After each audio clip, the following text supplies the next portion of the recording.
എല്ലാവർക്കും നമസ്കാരം. ഹനുമാൻ ചാലിസ പഠനം 8-ാം ദിവസം.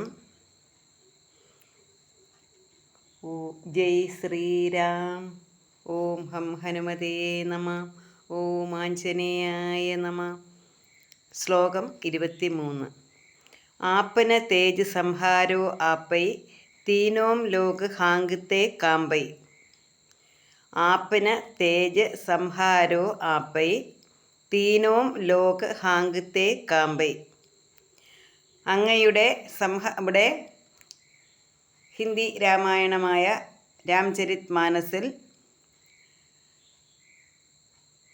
തുളസീദാസ് ഹനുമാൻ സ്വാമിയെ കീർത്തിക്കുന്നതാണ്, ഹനുമാനെ പ്രകീർത്തിക്കുന്നതാണ് ഈ സ്തുതികൾ. 23-ാമത്തെ ശ്ലോകം. ആപ്പന തേജ് സംഹാരോ ആപ്പൈ തീനോം ലോക് ഹാങ്ക്തേ കാമ്പൈ. അങ്ങയുടെ സംഹാരാത്മകമായ തേജസ്സിൻ്റെ ചെറിയ സ്ഫുലിംഗം പോലും ത്രിലോകങ്ങളെയും പ്രകമ്പനം കൊള്ളിക്കുന്നതാണ്. അങ്ങയുടെ തേജസ്സിനെ നിയന്ത്രിക്കുന്നതിന് അങ്ങയ്ക്ക് മാത്രമേ കഴിയൂ. എന്നുവെച്ചാൽ 3 ലോകങ്ങളെയും പ്രകമ്പനം കൊള്ളിക്കുന്ന തേജസ്സാണ് ആർക്കുള്ളത്? ഈ ഹനുമാനുള്ളത്. അപ്പം ഹനുമാൻ്റെ സംഹാരാത്മകമായ തേജസ്സിൻ്റെ ചെറിയ സ്ഫുലിംഗം പോലും ത്രിലോകങ്ങളെയും പ്രകമ്പനം കൊള്ളിക്കുന്നതാണ്, 3 ലോകങ്ങളെയും വിറപ്പിക്കുന്നതാണ് ഹനുമാൻ്റെ തേജസ്. അടുത്തത് 24-ാമത്തെ ശ്ലോകം. ഭൂതപിശാച് നികടനഹി ആവേ മഹാവീര ജപനാമ സുനാവേ. ഭൂതപിശാച് നികടനഹി ആവേ മഹാവീര ജപനാമ സുനാവേ. മഹാവീരനായ അങ്ങയുടെ മന്ത്രം ജപിക്കുന്നവരുടെ സമീപത്തിൽ പോലും ഭൂതപ്രേത പിശാചുക്കൾ വരികയില്ല. ഹനുമാൻ്റെ നാമം കേൾക്കുമ്പോൾ തന്നെ എല്ലാ ഭൂതപ്രേത പിശാചുക്കളും ഓടിയൊളിക്കുന്നു, കാരണം മഹാവീരനാണ്. അപ്പം നമുക്ക് യാതൊരുവിധ ഹനുമാനെ ഭജിച്ചാൽ നമുക്ക് യാതൊരു വിധത്തിലുള്ള ബാധകളും ഏൽക്കുകയില്ല എന്നാണ് പറഞ്ഞത്. ഭൂതപ്രേത പിശാചുക്കൾ, ഭൂതങ്ങളെ കൊണ്ടോ പ്രേതങ്ങളെ കൊണ്ടോ പിശാചുക്കളെ കൊണ്ടോ ഉള്ള യാതൊരു ബാധകളും ഏൽക്കുകയില്ല. നിരന്തരം ഹനുമത് മന്ത്രം ജപിക്കൂ. നാശൈ രോഗ് ഹരൈ സബ് പീര ജപത് നിരന്തര ഹനുമത് ബീര.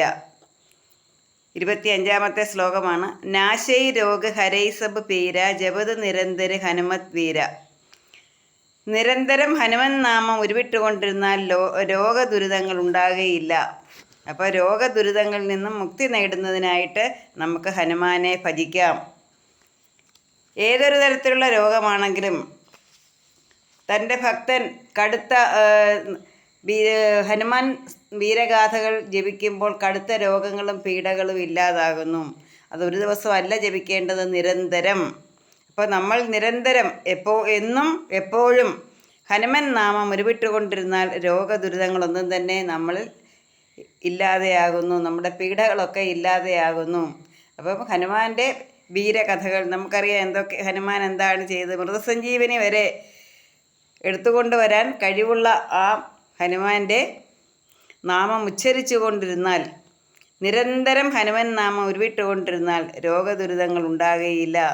വായുവേഗത്തിൽ രോഗദുരിതങ്ങളെയൊക്കെ ഇല്ലാതെയാക്കുന്നു. നമ്മളിവിടെ പറയുമ്പം വെറുതെ ഹനുമൻ നാമം ഉരുവിട്ടുകൊണ്ടിരിക്കുകയല്ല വേണ്ടത്. ആ ഹനുമാൻ സ്വാമിയെ മനസ്സിൽ പ്രതിഷ്ഠിച്ച് ഏകാഗ്രതയോടെ സ്തുതിക്കണം.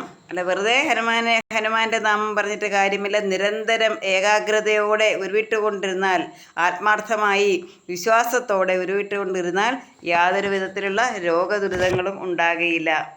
സംഘടിതേ ഹനുമാന് ചുടാവേ മനക്രം വചന ധ്യാനുജോലാവേ. 26-ാമത്തെ ശ്ലോകം. സംഘടിതേം ഹനുമാന് ചുടാവേ മനക്രം വചന ധ്യാനുജോലാവേ. മനോവാകർമ്മങ്ങളാൽ ശ്രീ ഹനുമാനെ ധ്യാനിക്കൂ, എല്ലാ സങ്കടങ്ങളും അദ്ദേഹം അകറ്റും. മനോവാകർമ്മങ്ങളാൽ, മനസ്സുകൊണ്ടും കർമ്മം കൊണ്ടും ഹനുമാനെ ധ്യാനിച്ചാൽ എല്ലാവിധ സങ്കടങ്ങളിൽ നിന്നും അദ്ദേഹം മോചിപ്പിക്കും. മനോവാകർമ്മണ എന്ന് വെച്ചാൽ മനസാ വാചാ കർമ്മണ മനസ്സുകൊണ്ടും വാക്കുകൊണ്ടും കർമ്മങ്ങൾ കൊണ്ടും ശ്രീ ഹനുമാനെ ധ്യാനിക്കൂ, ശ്രീ ഹനുമാനെ ഭജിക്കൂ. എല്ലാ സങ്കടങ്ങളും അദ്ദേഹം അകറ്റും. നമ്മുടെ മനസ്സുകൊണ്ട് നമ്മൾ മനസ്സിൽ ഭഗവാനെ സ്മരിക്കുക, വാക്കുകൊണ്ട് ഭഗവാനെ സ്മരിക്കുക, കർമ്മങ്ങൾ കൊണ്ട് ഹനുമാനെ ധ്യാനിക്കൂ. എന്നുവെച്ചാൽ യാതൊരു പ്രതിഫലേച്ഛയും കൂടാതെ നമ്മൾ കർമ്മങ്ങൾ ചെയ്യൂ. ശ്രീ ഹനുമാൻ്റെ നാമങ്ങൾ ധ്യാനിച്ചുകൊണ്ട് നമ്മൾ മനസ്സുകൊണ്ടും വാക്കുകൊണ്ടും കർമ്മങ്ങൾ കൊണ്ടും ഹനുമാനെ ധ്യാനിക്കണം. എല്ലാ സങ്കടങ്ങളും അദ്ദേഹം അകറ്റും. മനസ്സുകൊണ്ട് എങ്ങനെയാണ് ഹനുമാനെ ധ്യാനിക്കുന്നത്? നമ്മൾ മനസ്സ് ശുദ്ധമാക്കണം. മനസ്സിൽ മറ്റുള്ള ദുശ്ചിന്തകളൊന്നുമില്ലാതെ, മറ്റുള്ളവരോടുള്ള അസൂയ, കുശുമ്പ്, ശത്രുത ഇതൊന്നും ഇല്ലാതെ മനസ്സ് വളരെ പവിത്രമാക്കിക്കൊണ്ട് ശുദ്ധമാക്കിക്കൊണ്ട് ഹനുമാനെ ധ്യാനിക്കൂ. വാക്കുകൾ കൊണ്ട് മോശമായ ഒരു വാക്കുകളും അന്യരോട് പറയാതെ, നമ്മുടെ നാക്കാണ് നമ്മുടെ ശത്രു.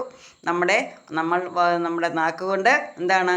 വേണ്ടാത്ത വാക്കുകൾ ഉച്ചരിക്കാതിരിക്കുക, വേണ്ടാത്ത വാക്ക് തർക്കങ്ങളിൽ ഏർപ്പെടാതിരിക്കുക. അങ്ങനെ വാക്കുകൊണ്ട് ഹനുമാനെ ധ്യാനിക്കൂ. ഹനുമാൻ നാമങ്ങൾ ഉരുവിടൂ. അതുപോലെ കർമ്മങ്ങൾ കൊണ്ട് യാതൊരുവിധ ദുഷ്കർമ്മങ്ങളും ചെയ്യാതെ സത്കർമ്മങ്ങൾ ചെയ്ത് ഹനുമാനെ ധ്യാനിക്കൂ. എല്ലാ സങ്കടങ്ങളും അദ്ദേഹം അകറ്റും. അപ്പം എല്ലാവരുടെ ദുഃഖ ദുരിതങ്ങളും ഹനുമാൻ സ്വാമി വായുവേഗത്തിൽ വന്ന് മാറ്റിത്തരട്ടെ. എല്ലാവർക്കും ഹനുമാൻ സ്വാമിയുടെ അനുഗ്രഹം ഉണ്ടാകട്ടെ. ഹനുമാൻ സ്വാമിയുടെ അനുഗ്രഹം കിട്ടുകയെന്ന് വെച്ചാൽ ശ്രീരാമചന്ദ്രൻ്റെ അനുഗ്രഹം കിട്ടിയെന്നാണ്. അപ്പോൾ ശ്രീരാമചന്ദ്രൻ്റെയും സീതാദേവിയുടെയും ഹനുമാൻ സ്വാമിയുടെയും അനുഗ്രഹം എല്ലാവർക്കും കിട്ടട്ടെ എന്ന് പ്രാർത്ഥിച്ചുകൊണ്ട് നിർത്തുന്നു. നന്ദി, നമസ്കാരം. ജയ് ശ്രീരാം.